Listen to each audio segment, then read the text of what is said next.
Hi friends, ഞാൻ ഇന്ന് ആദ്യമായിട്ട് എൻ്റെ യൂട്യൂബ് ചാനൽ തുടങ്ങിയിരിക്കുകയാണ്. വലിയ ഇൻട്രൊഡക്ഷൻ ഒന്നും അറിയില്ല, എന്നാലും കുറച്ചൊക്കെ ഞാൻ പറയാം. ഞാൻ ആദ്യം ഒരു ഉണ്ണിയപ്പം ഉണ്ടാക്കുന്ന വീഡിയോ ആണ്. എനിക്ക് ഭയങ്കര ഇഷ്ടമാണ് ഉണ്ണിയപ്പം. അപ്പം നെയ്യപ്പം വീട്ടിൽ ഉണ്ടാക്കാറുണ്ട്. അധികം ഉണ്ണിയപ്പമാണ് എനിക്ക് ഭയങ്കര ഇഷ്ടമായതുകൊണ്ട് അമ്മ എപ്പോഴും ഉണ്ണിയപ്പം ഉണ്ടാക്കും. പക്ഷേ ഞാൻ കുറച്ചൊക്കെ പഠിച്ച് വെച്ചിട്ടുണ്ട്. അമ്മ ഞാനിവിടെ ഉണ്ടാക്കിയിരിക്കുന്നത്. അപ്പം സിമ്പിളാണ്. അപ്പം ഞാൻ അതിൻ്റെ റെസിപ്പീൻ്റെ ചാനൽ ഇട്ടിട്ടുണ്ട്, എനിക്കാണ് ഉണ്ടാക്കുന്നത്. അപ്പം താല്പര്യം ഉണ്ടെന്ന് കണ്ടു നോക്കുക. ഇഷ്ടമായെങ്കിൽ എൻ്റെ ചാനൽ സബ്സ്ക്രൈബ് ചെയ്യണം. ഇനി നമുക്ക് റെസിപ്പീൻ്റെ അകത്തേക്ക് പോകാം. 2 ഗ്ലാസ് പച്ചരി എടുക്കുക. പച്ചരി എടുത്ത് അത് കുതിർത്തി വെച്ച പച്ചരിയാണ് എടുക്കേണ്ടത്. എന്നിട്ട് അത് ഊറ്റി വെച്ചിട്ട് അതിലേക്ക് തേങ്ങാക്കൊത്ത്, ബദാം, ജീരകം ഇടുക. പിന്നെ ചെറിയ ജീരകമാണ് എടുക്കേണ്ടത്. പിന്നെ ഇത് ഏലക്കായ് ക്രഷ് ചെയ്ത ഏലക്കായ്, 4 കായ് ചെറിയ മൈസൂർ പഴം എടുക്കുക. പിന്നെ എള്ളെടുക്കുക, 4 അണി ശർക്കര എടുക്കുക. എള്ള ആവശ്യാനുസരണം ഇട്ടാൽ മതി. അതുപോലെ തന്നെയാണ് ജീരകം ഇതൊക്കെ അതിൻ്റെ നോക്കിയിട്ട് ആവശ്യം പോലെ നമുക്ക് അതിലിടാം. അപ്പോൾ അധികം കൂടി പോകാതെയും ശ്രദ്ധിക്കണം.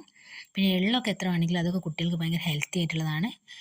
ശർക്കര 4 എണ്ണം എടുത്ത് മധുരത്തിനനുസരിച്ച് കൂട്ടുകയും ചെയ്യും. ഞങ്ങൾ 4 ആണി, 2 ഗ്ലാസ്സിന് 4 ആണി ശർക്കരയാണ് എടുക്കുന്നത്. 4 ആണി ശർക്കര കനിച്ച് ചെറു ചൂടോടെ മിക്സീൻ്റെ ജാറിലേക്ക് ഇട്ട് ബ്ലെൻഡ് ചെയ്തെടുക്കണം. അതുപോലെ തന്നെ 4 കൈ പഴം കൂടി ചേർത്തിട്ട് നല്ലോണം ബ്ലെൻഡ് ചെയ്തെടുക്കുക.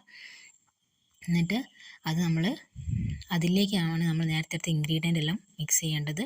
ചെറിയ ജീരകം, ബദാം, തേങ്ങാക്കൊത്ത്, എള്ള് എല്ലാം കൂടെ നല്ലോണം മിക്സ് ചെയ്തിട്ട് നല്ലോണം മിക്സ് ചെയ്യണം അതിൽ. എന്നിട്ട് നമ്മൾ കാരം എടുക്കുക. കാരം എടുത്തിട്ട് അതിലേക്ക് വെളിച്ചെണ്ണ ഒഴിച്ച് നല്ല ഒരു ചൂടായി വരുമ്പോൾ ഇത് നമ്മൾ അതിലേക്ക് ഒഴിച്ചു കൊടുക്കുക. അങ്ങനെ കുറച്ച് ടൈം കഴിയുമ്പോൾ ഒരു കളർ വ്യത്യാസം വരുമ്പോൾ ഒന്ന് മറിച്ചിട്ടിട്ട് ഉണ്ണിയപ്പം ഒന്ന് വേവിച്ചെടുക്കുക.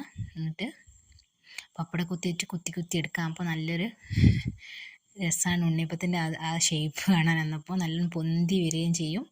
ചില ആളുകളൊക്കെ ഇതിൽ കോൺഫ്ലവറൊക്കെ ഉപയോഗിക്കും കട്ടി കൂടാൻ വേണ്ടിയിട്ട്, അങ്ങനെയും ചെയ്യാം. ഈ ചോറും കൂട്ടിയിട്ട് നമുക്ക് വേണമെങ്കിൽ ഈ അരി അരച്ചെടുക്കാം. അതുമൊക്കെ പദം കിട്ടും. ചിലപ്പോൾ ഈ ചോറ് കൂട്ടിയാൽ 2 ദിവസം ഉണ്ണിയപ്പം കിട്ടില്ല, ചിലപ്പം കേട് വരാൻ ചാൻസ് ഉണ്ടാകും. കുറച്ച് ചോറ് 2 സ്പൂൺ 1 സ്പൂണൊക്കെ ചോറ് ചേർത്ത് നമുക്ക് അരച്ചെടുക്കാം.